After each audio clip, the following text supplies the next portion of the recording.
What's going on, guys? Welcome back to the channel, and today we are continuing on with our BRZ twin turbo LS swap wiring project that we've been working on for past few videos. So my plan is hopefully by the end of today we are going to be wrapping this up and we're going to be able to put some power on this vehicle. So there's a few things I've done off camera that I haven't showed you, or I haven't videotaped it, sorry. So I'll show you that in a second. But if you guys haven't seen the videos, please go and check them out. I will link them down below. And with that being said, let's get to today's video.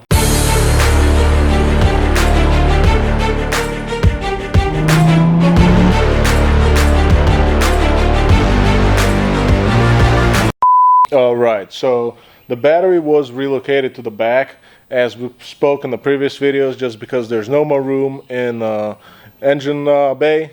The fuse box was moved, and now we have to run the battery in the back. So I did already relocate the battery. I just want to go over it so you guys can see it, where it's at and how it's been done. So here we go. The tray has been mounted right over here. So this is bottom or aft right side of the vehicle.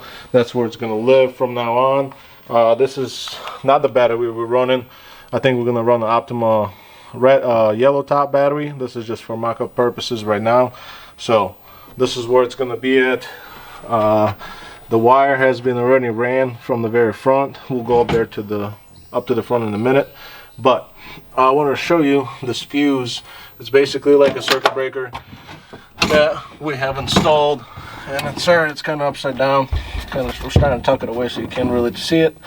But if there is a short somewhere in the power cable, this thing will pop and a little yellow leg will come out, and then it will shut power, go into your engine. Hopefully it will save or protect your car. And when you fix it, you can just go ahead and reset it. So if anything, I'll definitely recommend running one of these bed units for your setup if you don't have one. The ground wire has been ran, and it's mounted back there. Actually, let me see if I can show you. It's mounted right back there to the chassis, nice and tight. And it's going to be, it's going to be sitting right over here. So that is all good. We just got to get our correct battery, tighten it down, and we should be all set up in the trunk. But what else I want to show you is right underneath this dash, I end up putting another terminal, positive terminal block, just so you can, let me get you some light for you, just so you can add any wires, or any positive wires I should say. If you need to pick up power, it's going to be right under here. You don't have to run anything into the engine bay or down to the trunk to pick up a hot wire. It's going to be right over here. And this is where this battery actually cable runs. It comes from the battery to this terminal block, and then this one picks up and goes to your fuse box up to the front.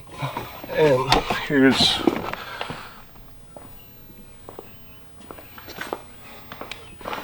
is where it comes out, right out of this corner. I know it looks messy right now, but don't mind it. It's going to get all cleaned up here in a few hours. Here's the main power cable, and we are running 2-stud terminal on here just because we have to run our starter, alternator, and our battery, and one other power cable right over here, plus 2 of our fuse box power pickups. So that's why we chose to run this one, because if it was one single stud, it wouldn't be able to fit on it. So that is all mounted in there and secured. Now we just got to tighten up all the wires, get our ground set up, and this is going to be done. And I want to show you, this is the options. Here are the options of the studs that we're going with. So this is the one. This is just black instead of red, but this is the one we have mounted in the engine bay, and this is the one that's underneath the dash. So it has plenty of room still if you need to add another wire or two. And at first we actually had a plan to run one of these underneath the dash, just because it has a whole bunch of little screws right over here that you can end up picking up tons more hot wire, but I don't think you're going to need that. So just because it's so small, we went with a single stud, and will do the job that it needs.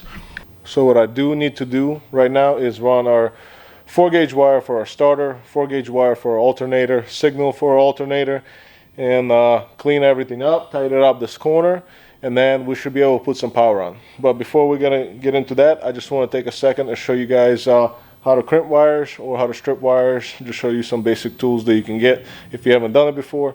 So let's do that first, and then I'm gonna hop on the car.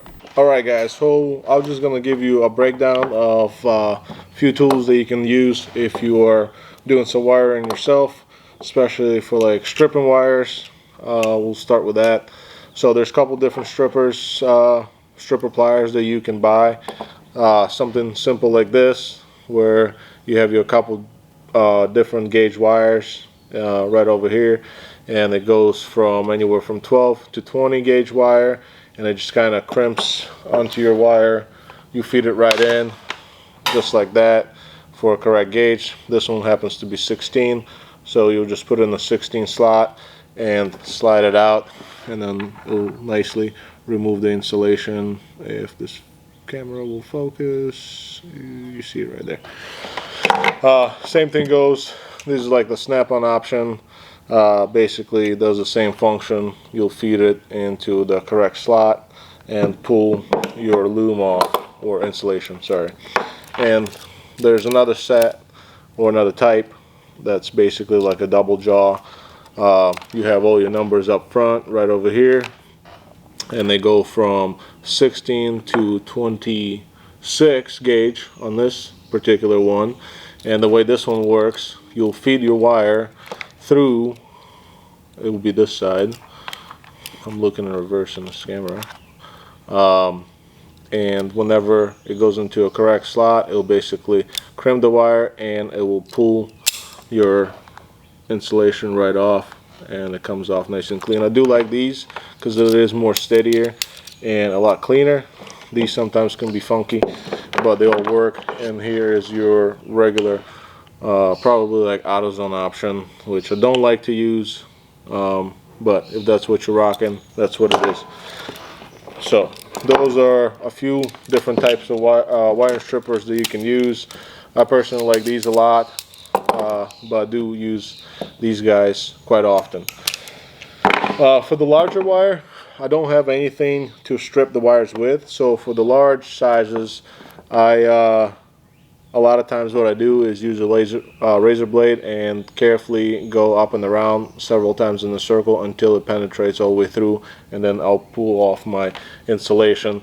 But you got to be careful not to cut into any strands of wire, because then you're just kind of making your gauge smaller, and you will not have a solid connection like you would like to have if you're working on something. So that's what I end up doing here. And in this one, this is going to be our 4-gauge American made wire, and our starter. So this one's we're going to make for a starter right now. Our stud on the starter is 5/16. So if you guys know, you can order yourself or go to your local hardware store and buy this terminal kit. Comes with a whole bunch of black and red heat shrink and different kind of terminals with 4 and 2 gauge wires. So it goes anywhere from, thought somebody was back there, 3/8 to a 1/4 inch, I believe, is the smallest stud that you can get for that. So in our case, we are using 4 by 5/16. That's what it's on this one. So first number would always be your gauge wire, and the second one is your stud wire, stud size. So the wire is stripped, and we are going to go ahead and crimp this on here in a second. Even though we're using a black wire, I didn't want to use a red wire, even though it's going to be a hot wire, just because it's going to stand out in the engine bay, and we don't want that. We kind of want to keep things simple and clean. But we will be using a red heat shrink for it, just to identify the wire, in case if somebody down the road disconnects it and they're not sure what it is. Who knows? They'll know this is hot, I hope. And the tool that we use for that is this hydraulic crimp tool. There are several different dies you can put in here, 6, 8, 2, 4 gauge. It basically comes in a nice little kit like that. Nothing special. This one's particularly from Amazon, I believe. Comes with the cutters, whole bunch of different dies that you probably won't even use. And the most useful one we use in here is a 4 and 2 gauge. But this tool is very nice to have because the wire is really thick, and it puts a nice crimp on it. So basically you'll feed your dies right into here and then lock your wheel, and then we'll start pumping it until it'll go all the way down. And then the way you know it's crimped, it will start bypassing the fluid. You'll hear that it's not squeezing anymore, and you can feel the fluid cycling through the cylinder. So what I do like to do is basically slide my collar into here, into this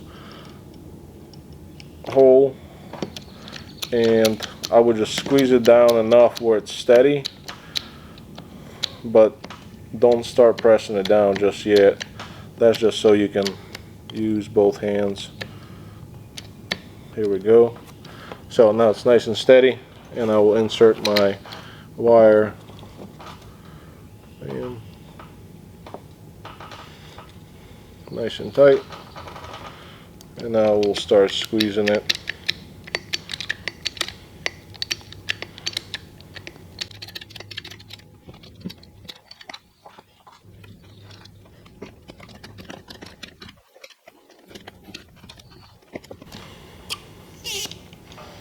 And once it's crimped, you can go ahead and release it nice and tight. We'll slide up our heat shrink on, and then we'll just, let me get a heat gun, we'll shrink this on, and then we'll measure the rest of the length of the wire. We'll do the same thing on this side, and our cable will be made.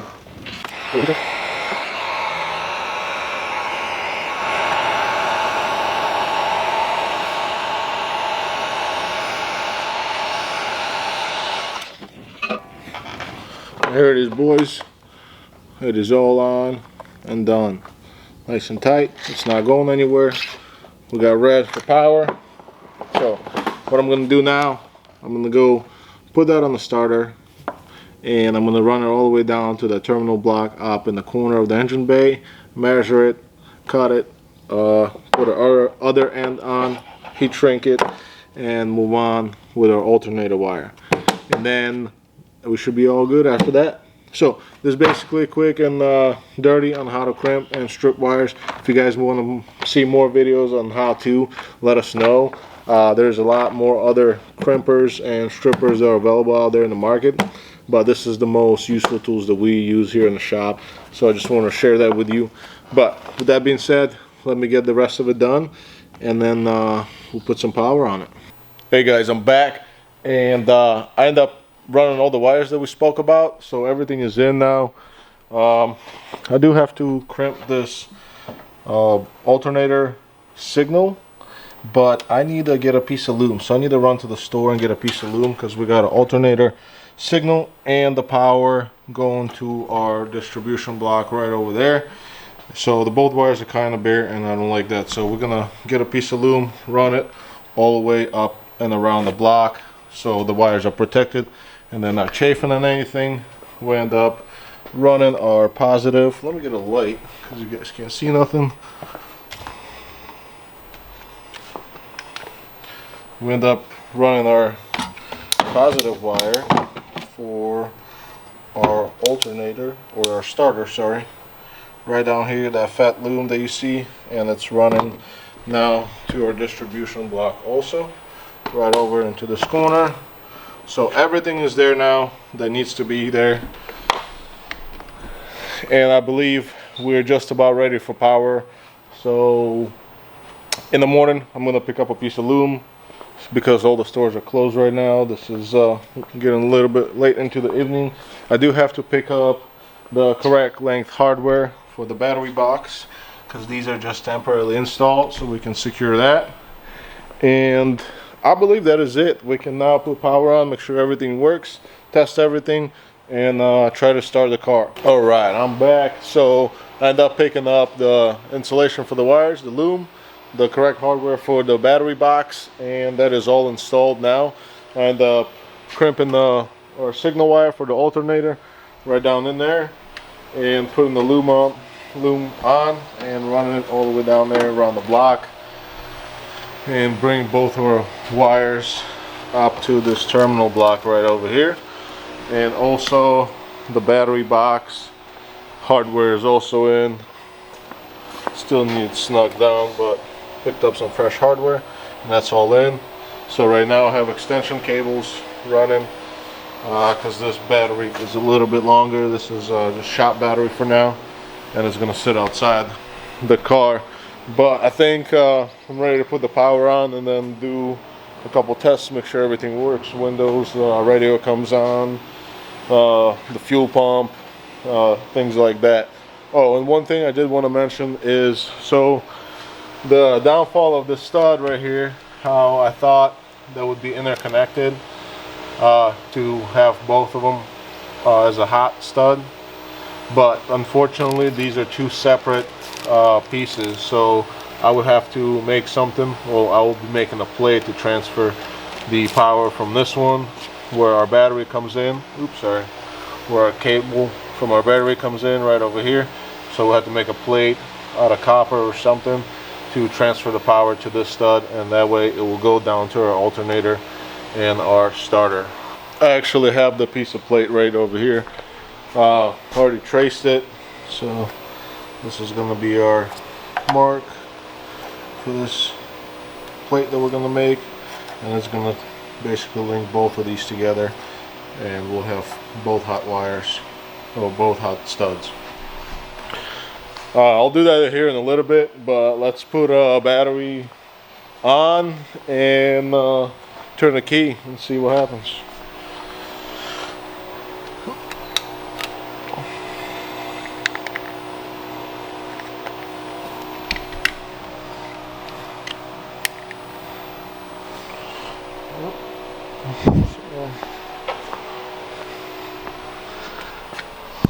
We got a red light on our ignition.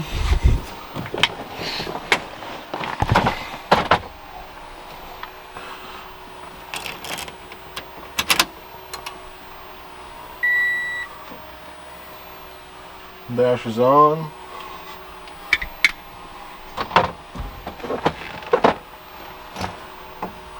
Oh, radio just came on. So all good.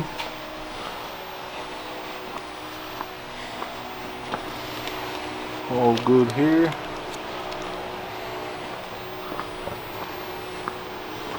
Let's see if our switches work. So the window works.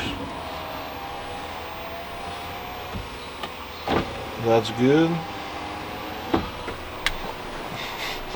Let's check. I wanted to check, make sure we got power to our ECU plug, or at least correct power to the ECU plug. So we got our multimeter set up here. That's our power coming to the ECU. So we're going to check that right now.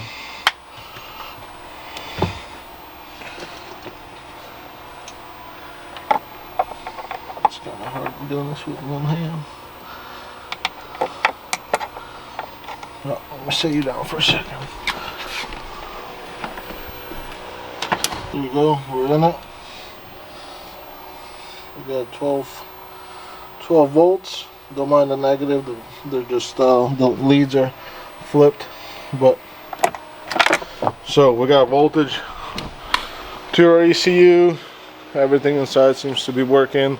Now I just got to make the plate, put that on, and we should be able to crank that over. So let me make that plate and we'll come back to you. Alright guys, I made the plate. So there it is now installed, linking both studs together. So now we got power going out to our starter and our alternator. So we're all squared away there. Both of them are going to be live here in a second. I plugged our ECU is in, so then we should have power on that. And let's plug our battery in.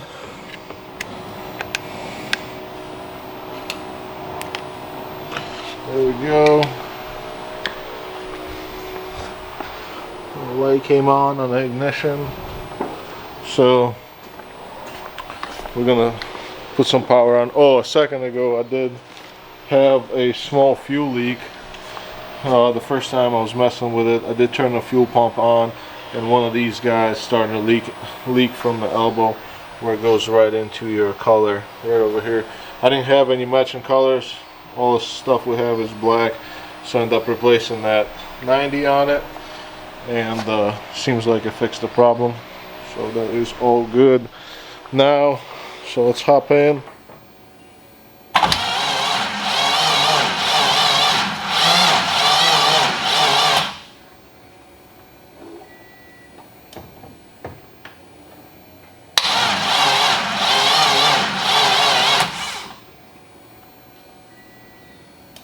Alright guys, I don't think the battery is good enough to crank this thing over and start the car. So it's been sitting around for a little while. So I think I'm gonna pull the Z in and yank the battery off of that one just to give it a shot, because it is spinning a little bit slow. So let me get that done, and we're gonna give it another shot. Alright, here you go boys, let's do it again.